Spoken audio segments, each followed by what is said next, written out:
Welcome back, you guys. It is episode 3 of my little podcast here, and it still really doesn't have a name. Is this as a podcast? Question mark a good name. There's no one to tell me it's a bad name, so I guess I could leave it.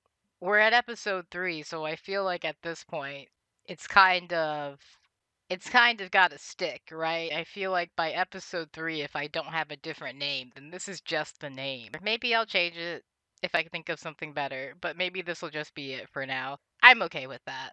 Again, this was very much a spur of the moment, just to see what happens kind of thing. So, yeah, let's get into the meat and potatoes of this episode, though. For those who are not as chronically online as myself, you may not be aware of what has transpired the last week and a half in regards to Ethan Klein and Hassan Piker. Or maybe you are aware, because it really did leave its little sort of containment unit, you know? Like, it did not stay isolated to its corner of the internet. It breached containment, it got out, and normal people have even been discussing this because it's been so insane. There were somewhere at least around like 200K people watching across like both channels during the debate, and that is insane. That is insane. When I said this was my Super Bowl to my therapist, I was joking. But maybe I wasn't. This really did kind of seem like the Super Bowl to people who are chronically online and don't have a life and don't touch grass, myself included. I'm throwing shade at myself here, people. Don't get too feisty on me, okay? I'm right there with you. Let's be real, I wouldn't have this channel if I wasn't. Hassan Piker finally debated Ethan Klein. I should actually say Ethan finally debated Hassan because Hassan's been willing and ready to do this for months. Ethan wasn't. He wanted Hassan to watch the video that he did on him, the content nuke. And Hassan did watch the content nuke, and I do want to talk about that, but he watched it after the debate for charity, which was a great idea, I think. And honestly, I think it was a good cap to put on all of this. Obviously, this is going to continue because it's Wednesday. I'm sure Ethan is going to talk about Hassan watching the content nuke, probably even today on his podcast. But we will see what happens with that. It was a long stream. But first, I wanted to get into some thoughts about the actual debate because I did do a video about it. You can go watch it. I recommend you go watch it. I gave a few of my thoughts there, but I wanted to give some more of my thoughts, and I said I would give some more of my thoughts here. First and foremost, that debate was painful, okay? It was painful because of Ethan. 100% without a doubt, it was painful because of Ethan. Ethan is a disingenuous, bad faith actor. He is not pro Palestine, he is pro Israel. And I'm glad that Hassan finally sees that and is finally able to say it. Obviously, Hassan spent months defending Ethan. He was focused on other things, as he should be. I don't think that he should have been paying attention to Ethan, but he didn't know the full scope of what Ethan was saying, while a lot of people in his audience did, and I think it created a lot of frustration. But I think that if you were one of those people, you got a lot of sort of catharsis from watching Hassan watch the content nuke finally. Again, I'm getting ahead of myself. The debate. The debate itself. The debate itself was painful. The debate itself was painful because of Ethan. He came in already being very aggressive towards Hassan because Ethan thinks that Hassan has targeted him essentially for months. And I want to make myself very clear. I've made myself clear before, but I'll do it again. Any real, genuine harassment Ethan Klein has received, bad. Don't do it. Don't target his family. Don't target his kids. That shit is bad. However, I think Ethan Klein is a bold-faced fucking liar. I'm going to say it here. I don't think CPS was ever called on him. I think he made it up. That man has produced no evidence of CPS. He has accused multiple different communities of calling CPS. And you know what Ethan has barely talked about, really? The skulls. Like, it's almost like he recognizes that people caught him in a lie there as well. The skulls were returned. It just seems that he bought them himself. It's the same way I have to approach Israel. It's the same way I have to approach the Trump administration, in that these are dishonest entities. Ethan Klein is a dishonest entity. Hell, the H3 podcast at this point is a dishonest entity, and anything coming from them should be taken with a grain of salt until proven otherwise. I really did just kind of want this to be my overall thoughts on this entire thing because I have tried to restrain myself to a degree. I've still tried to be like careful in how I talk about it. But at this point, I do want to make it very clear that I think Ethan Klein is a liar. I think he's lying about basically everything, but especially the CPS call. And I think that if CPS was actually called on him, he has no idea who called them. No idea. And in my humble opinion, I think it is far more likely that somebody in his real life saw his behavior and got concerned. Or someone in his real life, like a mandatory reporter, like a doctor of some sort, saw something that they had to report. That is what I think is most likely in the scenario that CPS did in fact visit Ethan's home. But I don't think they did. I think that he's lying about it. Back to the debate, there's been a lot of discussion over whether or not people think it was effective, and I do think it was probably effective in some ways. Do I think that there would be a mass exodus from Ethan's community? No. But do I think that the people who are still there, who are willing to see logic and learn things, I think that those people likely did finally have a sort of wake up moment. However many of them were left.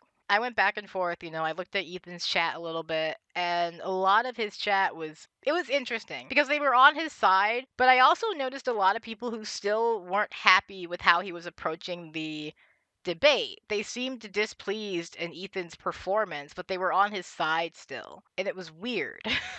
Like, especially when it came to the sword, like in the beginning, they were not pleased. I've seen a lot of people, even on Ethan's side, not very happy with him sort of starting the debate with that. But honestly, Ethan just showed his whole fucking ass this entire debate. And I want to say something. I feel like this happens a lot where black people, especially black Americans, will raise the alarm on somebody or something and they will be brushed aside because anti-blackness is still very permissible. There's still a lot of anti-blackness that's just acceptable and not really called out. Or if it is called out, it's treated as like a very small thing and not like a big deal. Ethan Klein has N-word compilations with the hard R. And I'm not saying that people who say the N-word can't change. I mean, you can look at someone like iDubbbz. But you have to show me that you are putting in the effort and the actual desire and willingness to change. Ethan Klein has never demonstrated that true desire or willingness. He's demonstrated the ability to change, quote unquote, just to get people off his back. I would bet full money that Ethan Klein still says the N-word behind closed doors because apologizes for things, he doesn't actually mean it. And he never actually apologized for saying the N-word as far as I know. So for me, this is just another incidence of black Americans saying, hey, this guy's really fucked up. Maybe you shouldn't fuck with him. And it kind of being downplayed or brushed aside or not really made a big deal of until it got to the point where he was so obvious about his racism towards just anyone, but especially Arabs and his bigotry. And it's like, oh, you're just an awful person. And I'm sitting over here like, I could have told you that fucking years ago. Like, I think Paige Christie has done a few videos on Ethan Klein over the years. It's not like it had any real effect on his success. And I'm not sure what effect this will have on his success in debate, but you are seeing people like after Ethan is blaming Arab countries and Arab populations for the expulsion of Jews from the Middle East, and he's saying that it's like a double Nakba and stuff like that because it's so ugly and so in your face. It's something that people won't be able to really ignore. It's not that I think that like Islamophobia or like anti-Arab racism and sentiment is frowned upon. Like that is also permissible in the same way that a lot of anti-blackness and stuff still is. It's just that Ethan was so gross and so like in your face with it. But I don't know. I wish that people took anti-blackness a little bit more seriously. And again, I'm not saying that I want Ethan like deplatformed for his like racism and anti-blackness necessarily. I want him to change. I want him to grow and change and perhaps teach his audience to be better. That's what I want. I don't ever see that happening in any capacity, but that is what I want. And I may not like Ethan, I may not enjoy his content, but if Ethan can be a force for good and use his platform for good, then that's, that's fine. I don't care. Like, I'll be over here doing my thing and he can be over there doing his thing. That's ultimately how I feel about the debate, I guess, and how I feel about this whole situation as a whole, is that this is a pattern I see where almost always you will see sort of racism and anti-blackness specifically sort of early on, and black people will clock that shit and be like, hey, what the fuck, this is not fucking cool. And a person will maybe make a half-assed apology or no apology at all, and they'll just get to move on, and people will accept that they've changed without actually requiring any work or any proof of change or any proof of work being put into their change or anything tangible to show that this person has actually changed and actually grown and actually learned.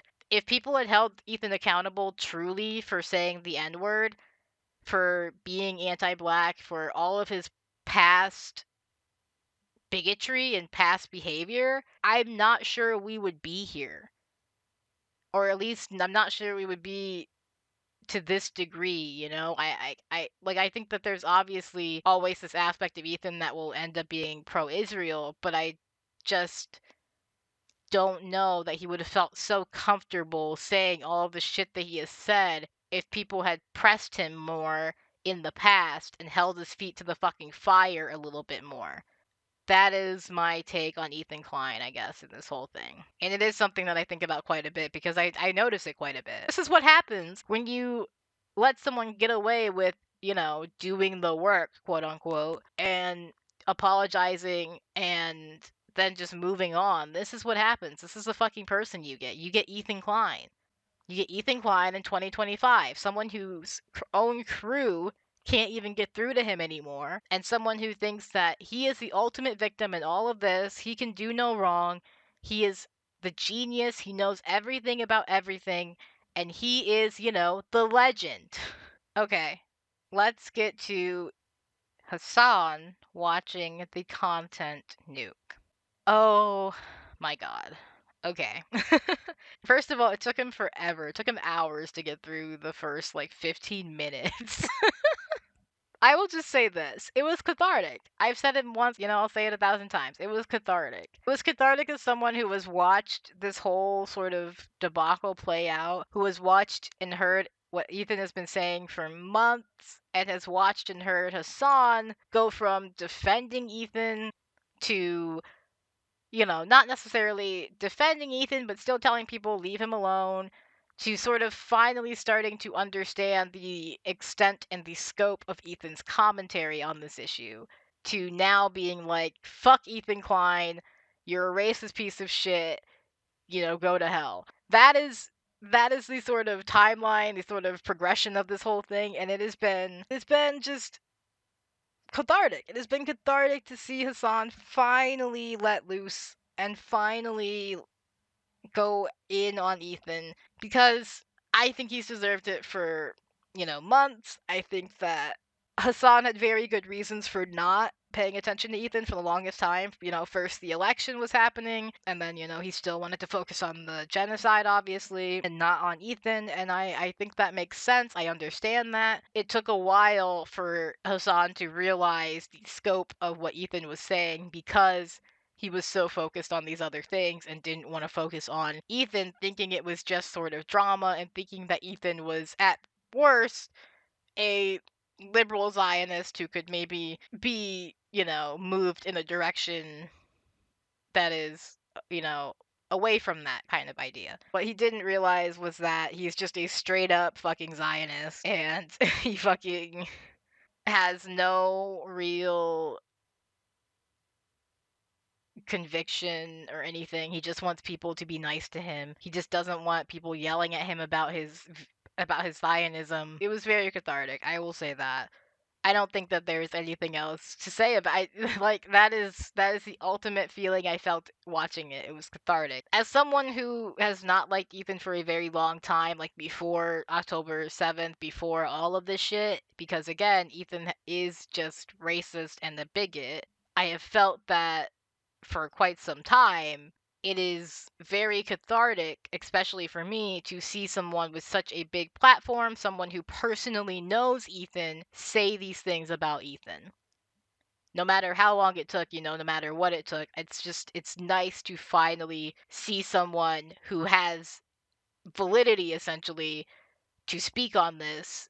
When they say that Ethan Klein is a racist piece of shit, people aren't going to be as quick to discard it when it's coming from somebody who knows him, who has worked with him, who has, spent adequate amount of time with him, and who just, has a better grasp on Ethan as a person. That is kind of why I feel the way I do about it. That's why I feel it was cathartic. And it's finally finally, all these people see this man for what he is. I don't even want to say I told you so. It's just cathartic. It's just fucking finally. It's weird. It's a weird thing to feel catharsis about, because it's not that I'm necessarily happy, because I don't want more racist content creators in the world, Like, I want Ethan to grow and change. I don't want there to be a huge platform for him to sort of spew hatred and bigotry. I don't want that. I want Ethan to change and grow as a person, as a content creator, and become better and put out better content into the world and have a better output. I think that's it. I think that's the podcast for today. I really just wanted to discuss the debate, the aftermath of the debate, Hassan watching the content nuke finally for charity. I think he raised he's not actually done yet, so he still needs to finish watching the content nuke. But he raised I think almost 200,000, if not 200,000, when he stopped streaming. Obviously, I'm glad that there's some good that's come from this overall. Yeah, so that's really how I feel. I'm glad that people are finally seeing Ethan Klein for who he is. I hope that this is a wake-up call for him, truly. I hope that if this is not a wake-up call for him, then I hope that this is a wake-up call for his wife, maybe, to see that he needs help. And if he cannot get help, then whatever other steps may need to be taken. I don't think Ethan is well. I don't think Ethan is well at all. I think that he needs to take a step back from online. I think he needs to take a step back from work. I think he needs people in his life who will push back against his behavior. That is it. Thank you for listening, because I think that this is just going to be an entire listening episode. So thank you. If you made it this far, I appreciate it. Love to see it. Love to have you here. I really do appreciate it, especially if you've listened to this much of my podcast, because I don't really. This is really for me. This is really just for me. I've wanted to do a podcast for so long. I like yapping. I like talking. So thank you if you actually are listening to this. I really do appreciate it. If you are listening, please drop a like so that I know you're listening and I know you made it this far. But that's it. I'm going to wrap this up. I'm taking forever. I do this all the time. I ramble the outros. That's it. Check out my other videos. Follow me on Twitch. Follow me on Twitter. If you're wanting to keep up, follow me on Twitter. Also, I do a funny tweet every now and again. I do a funny. Have a good day. I will see you all later. Free Palestine. And goodbye.